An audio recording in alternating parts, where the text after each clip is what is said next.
I can't share my video. Oh, I haven't even. I will make sure you can. Okay. I didn't know that that was like an option. How do I know if my hair is doing what it should be doing if you don't let me see my video? Yeah. All right. Hi, folks.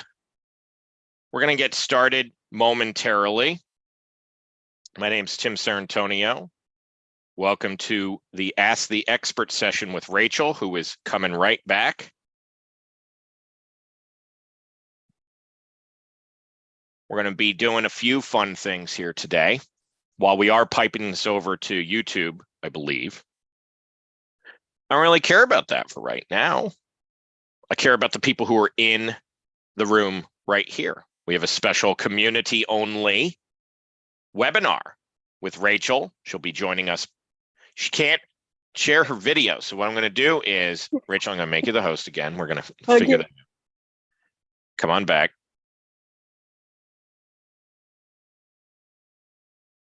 There we go. There we go.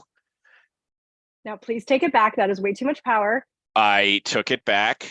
And yeah, so for the folks who are here, thank you. Welcome to our community live stream. I'm going to explain how this is going to work.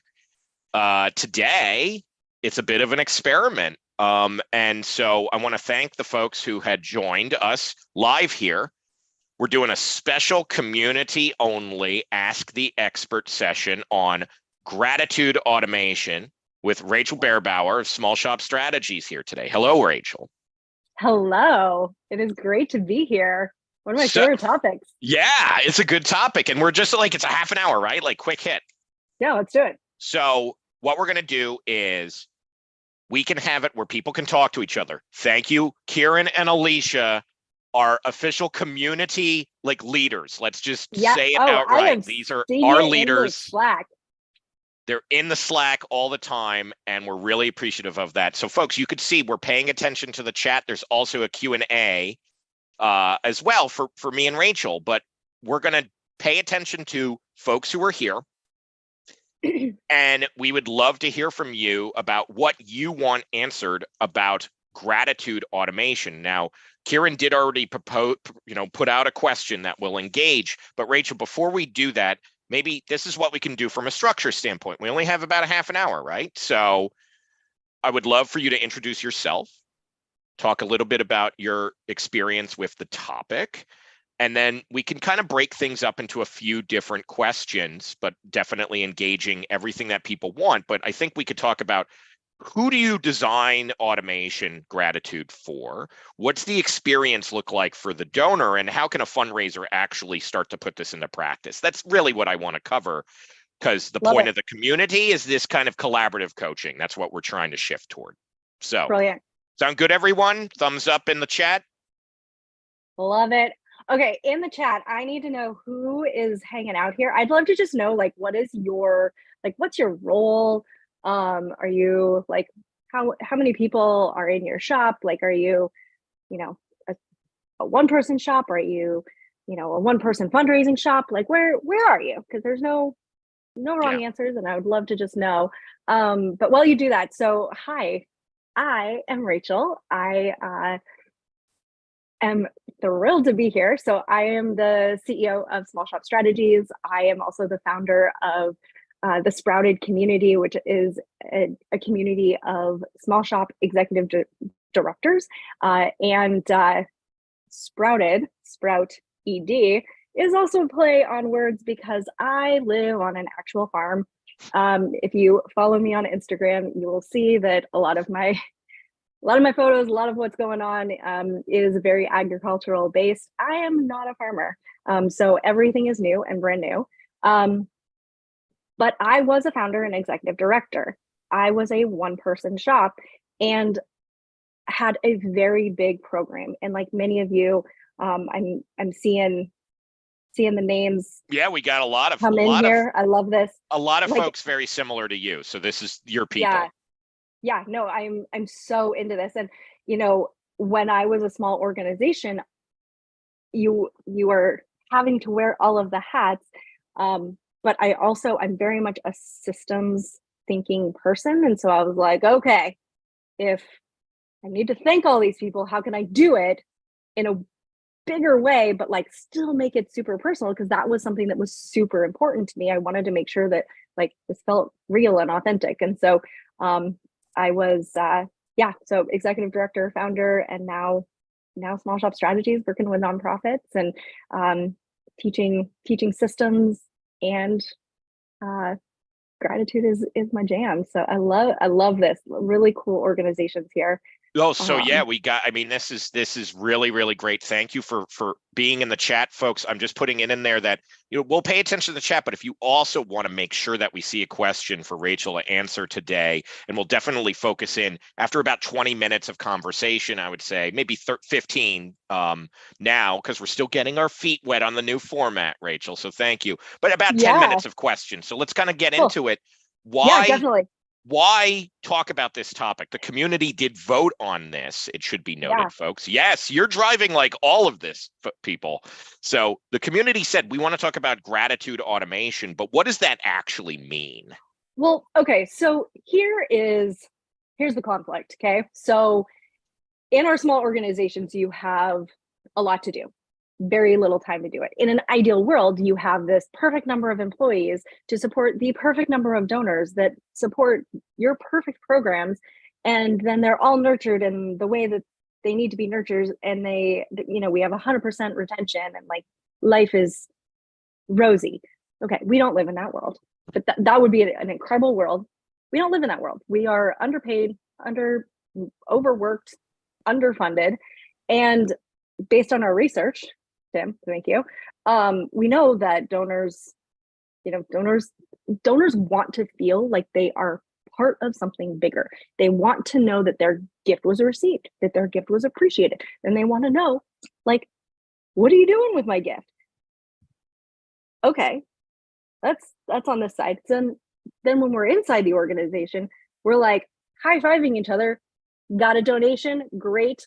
On to the next. Because you just have so much going on. And so building those relationships take a ton of time. And so better question, instead of like who should we be automating our gratitude, it should be, how can you create more time for yourself so that you have more time to focus on building relationships? Okay, because what I choose to automate versus what let's see who's in the K. Morgan Stockman, for instance, Kieran Johnson, like Alicia, what they decide to, or you decide to automate, is going to be different, and that's okay, because we all have our different zones of genius. And so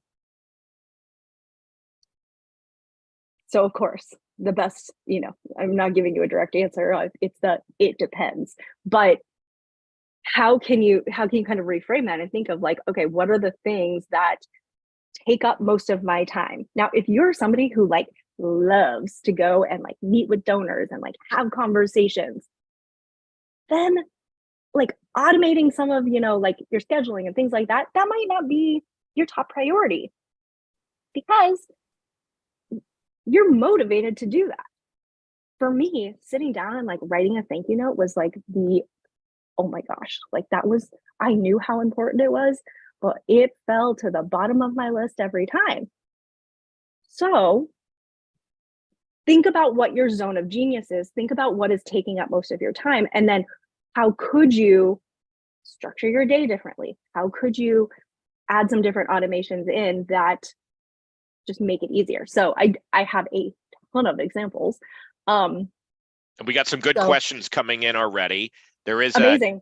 There's a neon one. I'm going to save that for the end. We have a really cool feature that just came out in our last release that is synced up with that. So anonymous, yes, and we of course are allowing anonymous questions. Oh, cool. Oh yeah, I mean, like, why not? Like, if you don't want to put your name to it, but Chris did ask a good question too that I know we're going to get into, very similar to Kieran's.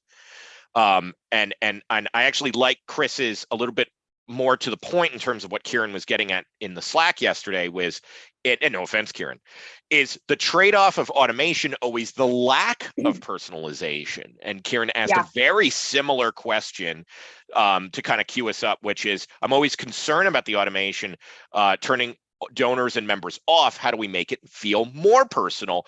How much is too much automation? So it's kind of like, how do we take an abundance mindset around automation? It's not taking things away, it's properly augmenting. So where do you want to start with this? These are really big things, but we want to make these actionable for folks.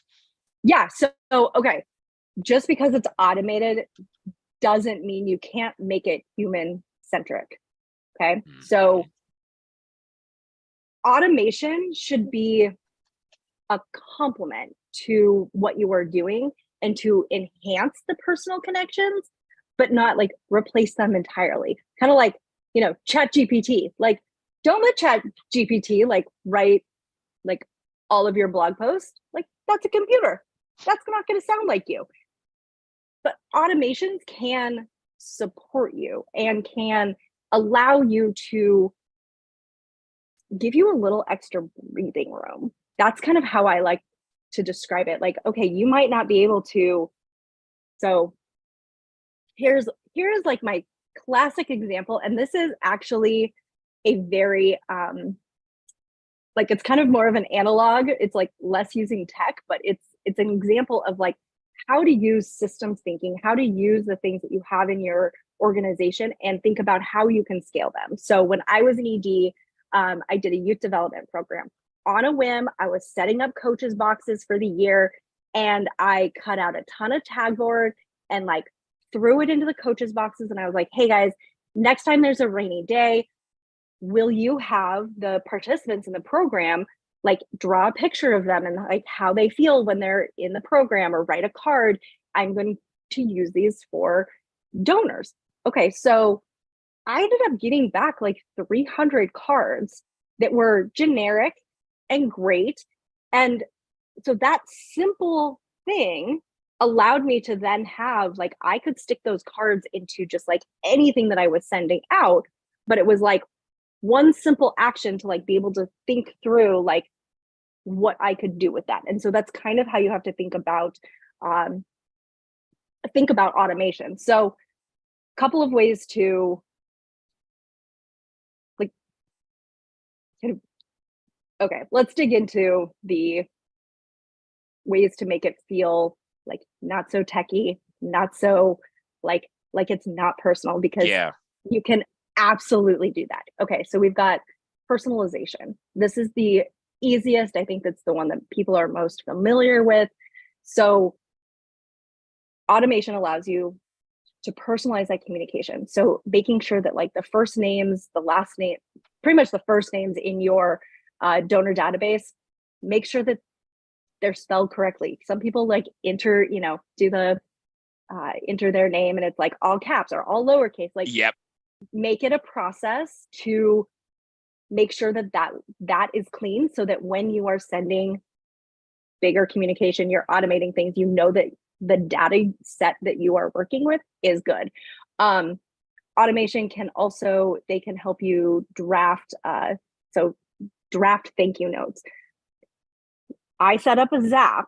So when somebody makes a donation, I set up a Zap that a draft, so they get the like first, like, hey, here's the receipt email, like, and stuff like that. And expand on Zap when you say Zap, because not everybody might be familiar with that. Yeah. So I use Zapier, which is a fantastic tool, but I set up a template inside of my email. So anytime a new donation comes in, a draft email, which I wrote, like, it's personal, it sounds like me, but it then plugs in their first name, the gift that they made. And if you want to get real fancy, you can say like, because you gave $25, we will be able to buy a pair of shoes for a girl.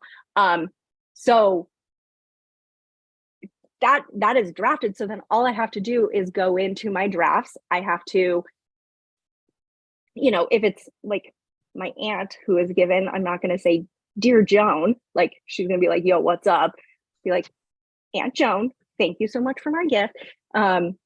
And so you can make those personal notes, send it off. Like those are the things that you can automate. You can create templates. Yes. What's really cool about your flagging here that folks can take away, and we have a really fantastic question from K. Morgan Stockman that I'm going to make sure that we talk about. And again, some of the stuff that Rachel's talking about from a tech standpoint, I'll drop some fun things about Neon One, but we're talking about this for anything, right? Like that's the cool part about how we're going to coach these is the Neon side will supplement, but the primary focus is anybody can benefit from this stuff. And what I love about what you're flagging here is everybody thinks automation and they immediately go to the tech.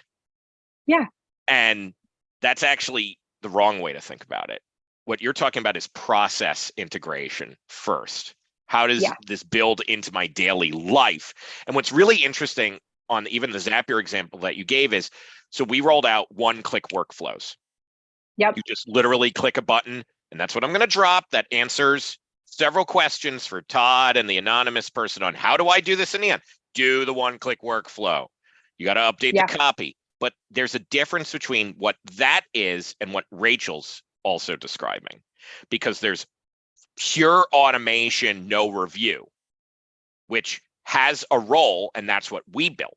And there's where intelligence comes in down the line and stuff like that. But what I think that's cool about what you talked about is you're queuing it up for your own inbox to come from you, directly from you. Yeah. And what you've done in that situation, though, is skipped a lot of the, okay, let me copy and paste my template that I saved in my Gmail drafts and I move it over, or maybe I figured out how to use the save thing there. Like there's so many steps. Yeah. So keep going though. But like, so going back to like answering that question, how can you create more time for yourself? So we all have like that running list of like donors that we need to like, you know, send videos to or write thank you notes. So like, what if you like created a doc that like, or a task of like, hey, make sure you send a Loom video to Tim or send a Loom video to Kieran, and then you can click those off. Kieran, like, we talked about Loom. I mentioned Loom in the tech chat. So if you notice, folks, that I keep bringing up the Slack community, there's more stuff happening there. So that's what the fun part about all this is we can continue the conversation. So keep going. The Loom is like a video thing. You can insert like a little nice video. So keep going. That's a good one. Loom is amazing. And you can do, you know, personalized like, hey, Tim, thank you so much for your gift. Or you can be like, hey, I'm Rachel. If we haven't met, I'm the ED of XYZ. And then you can send that video out to a ton of people. It all depends. But so you've got automations can help you with your personalization. It can help you with timely responses, but then also it can help you like manage your time better. So maybe it's, you know, creating those tasks for you. Maybe it's setting up Calendly so that you have this like automatic scheduler so that if you need to meet with donors, then you can meet with donors and send them a link automatically. So I mean, automation even goes to like scheduling your social media posts. Like if you're doing an event and you've got, you know, sponsors, like write 5 posts, schedule them all, and then just have them run. So yeah, we go straight to the tech, but think about the process behind it. Think about like, these are all the examples I give because these are how I used it, but I used it to compensate for the things that I wasn't like naturally doing. Like I want to sit down and write a beautiful thank you note within 24 hours and get it in the mail. I as a human, as a executive director, that's not my skill set. Like I'm going to get you a thank you note, but it's not in 24 hours. So I give myself the grace. And because speed is often on, like, a beautiful thank you note, great.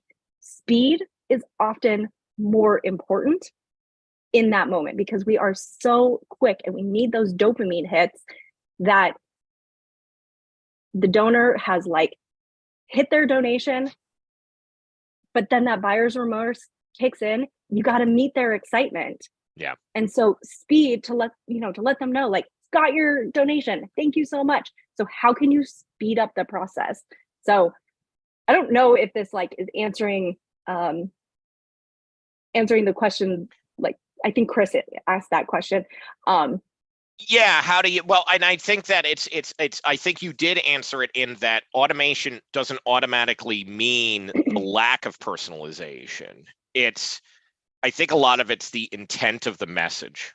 Yeah. It's the understanding. Do you see the donor for who they are? And the more that you can, and here's the thing that people need to start doing, and it's a much larger conversation, which is understanding their donor base much better. Yeah. That's where good data helps, but that's also where doing things like donor surveys to better speak to your audience out of the gate, where you can have a personalization. So an example, without having to even really do anything, make a segment. Let's say you're an animal organization, though I want to shift actually into K. Morgan Stockman's question, because then I'm going to give a very easy example, and I want to address that example that they put down. So first, you're an animal shelter. Segment for any type of like if-then statements or any automation, any things like that. Did they adopt from you or not? Yep. You tell a much different story based off of programmatic investment. They volunteered, they adopted, they came, they did this. And then automatically you're telling a more personal story to that person. And you actually, other than the fact that you only know that one piece of information, have already told a better story. But well, and yeah, if you're an animal, okay, if you're going with this animal, I worked in animal welfare, so I'm very familiar. Also, did you adopt? Did you not adopt? Did you volunteer? Did you not volunteer? Are you a dog person or are you a cat person? Because there's very different people. If you can, tailor your stories, dog stories to the dog people and cat stories to the cat people, like, you're doing some goodness. Also, like, if you're a youth development program, the way that you maybe talk to parents of kids who have been in the program versus like someone who donated in honor of somebody, different. So different. But let's, like, there's 1,000 million ways that you can do automation, but you got to go back to like the basics. Like, what are you already doing? What can you do once? And then, like, if I'm sending a thank you note, I have sent that thank you note, and then I copy that thank you note and I make it generic, or an email and make it generic. Yeah. And we have 2 good questions and 6 minutes left, because I want to keep to the half an hour thing. I know you and I could talk forever, but we promise people, and I did say to Chris, your time is valuable. So let's zero in on these 2 great questions. Okay. If we have time for more, that's great. But especially Alicia's, like that, it opens up the resources that you also put together that you'll be posting into the Slack community. So K. Morgan Stockman's question. Hi, Rachel. I love your anecdote about the carts. How does something like that work, though, when you're mostly unable to share anything about the populations you work with? We do get this question a fair amount. I work at a disability justice legal nonprofit. So our participants are people who are being discriminated against and pursuing legal action. So they really can't talk about it until it's been resolved. Yeah. So how does that story get translated into automation? Okay. So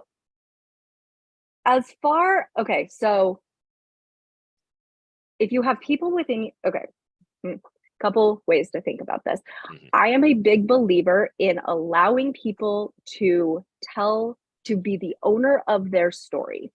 We as nonprofits oftentimes say, oh, we can't share these stories because of XYZ, without even talking to the person. So the first thing that I would say is, what part of their story can you tell? Now, if they are within, like, it's a legal battle, things like that, like, I absolutely understand that you do not want to, like, jeopardize anyone. We want to keep people safe. So that is absolutely fair. What part like, is there a segment or a part of their story? Could you tell the beginning part, or once they've gone through, could you tell like how it was resolved? So like, could you do pieces of it? It doesn't have to be like a, doesn't have to be a chapter book. But then as far as like the cards, so like I had, these participants, they were girls in third grade. I had them draw a picture. Maybe it's asking them to, people who are in your using your services, like let me see, like, they can write a thank you note. They don't have to sign their name. Maybe they write a poem. Maybe they are an artist.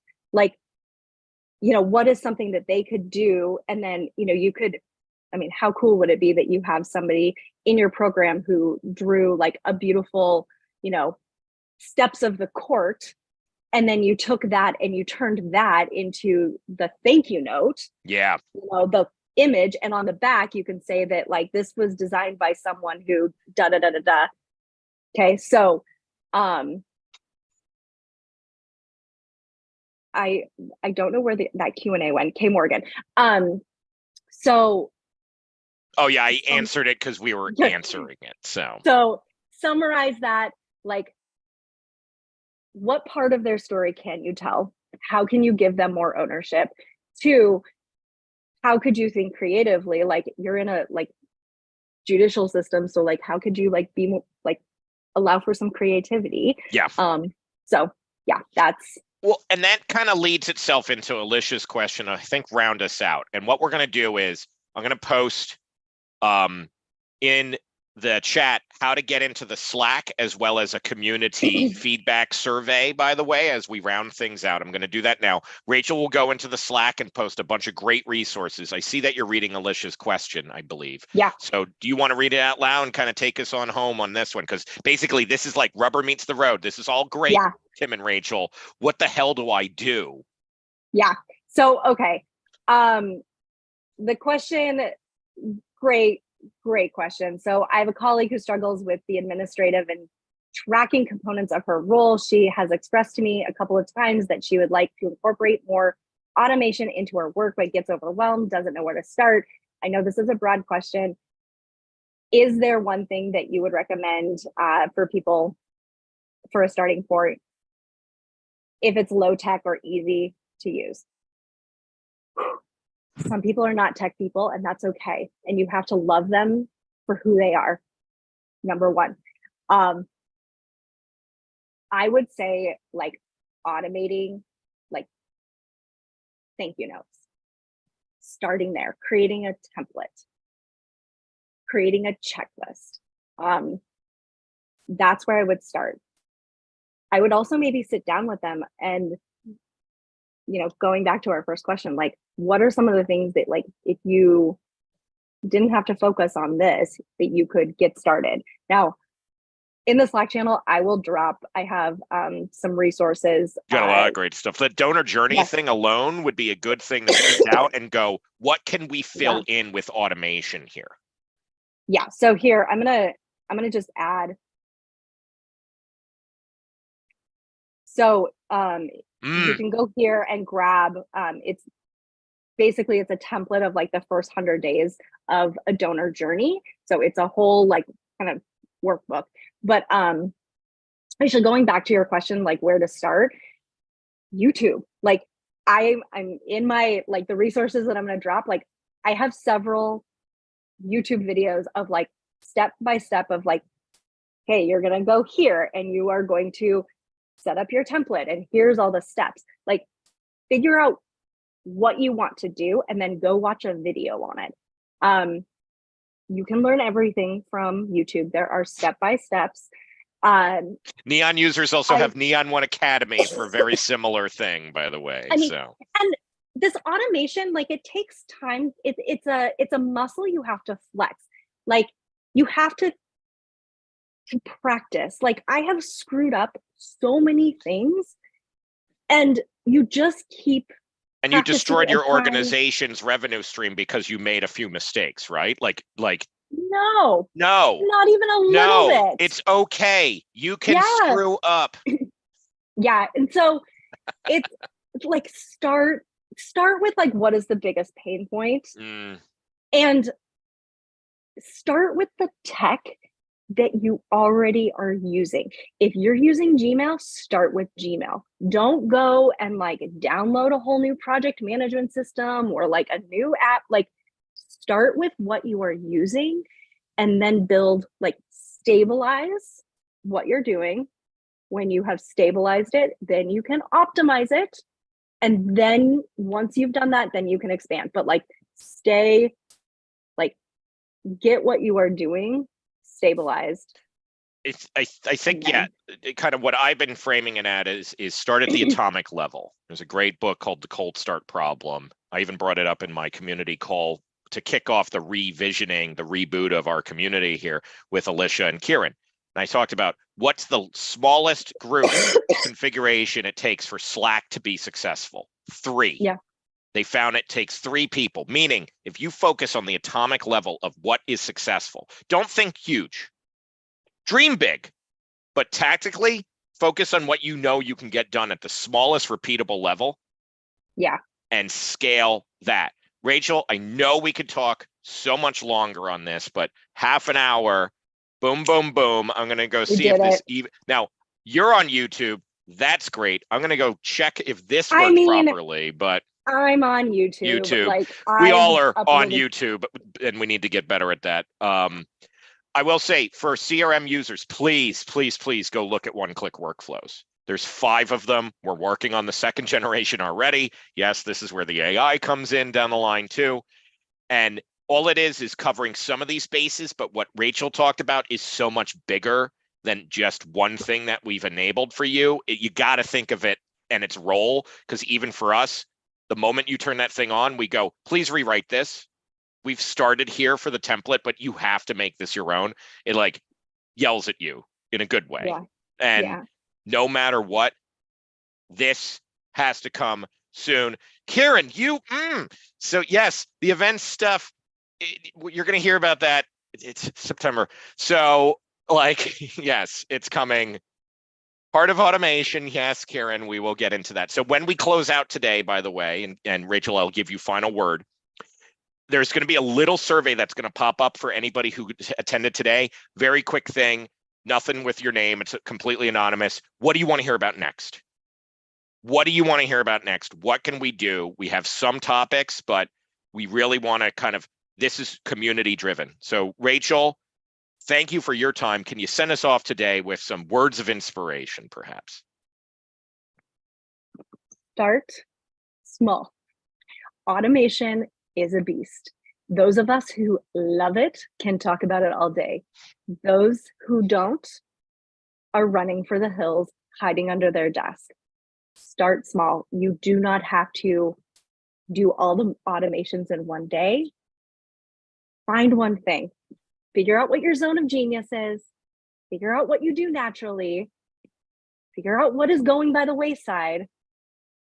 How do you solve that problem with an automation? So, I this is something that I focus on. I focus on time management for nonprofits. I have a 4-week course that is freaking awesome, that like really helps you think about these things. Yeah, I will include it, but like, how can you give yourself more time? because that's the most valuable thing of all, especially for you folks out there. The fact that you gave us 35 minutes of your time today is really appreciated. And we're going to keep these going. I think this is a good format, by the way, Rachel. I don't know about you, Yeah, but I want it longer. you want it I don't. longer. Well, Can we'll you see if can we'll you see guys if the vote in the chat right well, now? Because yeah, like, if you man, we want it could do longer, this. we'll hear it from the community. 45. Okay. Okay. 45. Maybe All we'll do right. 45. Okay. All right. This is I gotta listen. Well, 45. I love Oh it. no, it's a trend. People want 45. We need three. We need three. We need Um, 3. We need 3 full. but Okay. Yeah. So yep, Sam said it too. 45. Okay, I'll I'll jump adjust in. moving forward. I'll jump into the Slack and Thank you. post a couple of resources. And yeah, if you have more questions, let me know. This is my jam. I This is why love I this. asked you for this one. This is like totally. So this is a Like, pleasure. Yep, absolutely, Todd. We're going to share those resources in the Slack. Please join us there. Let's continue the conversation. Rachel will be here. You know, she's in the community too. So feel free to kick off a conversation and keep it going, folks. And yeah, a lot more things to come with the community. Let's hear what you want to hear about next. But Rachel, thank you for your time today. Thanks, Tim. I We love made it this. happen. It We came did it. together. Amazing. Thank you, Amazing. everyone. Okay. I'll see you in the Slack. I'll see everybody out there. See you next month. We gotta get the next one spun up, but really excited for kind of how we're doing these things. So cool. Love it. Okay. Bye Bye. everyone. Thank you.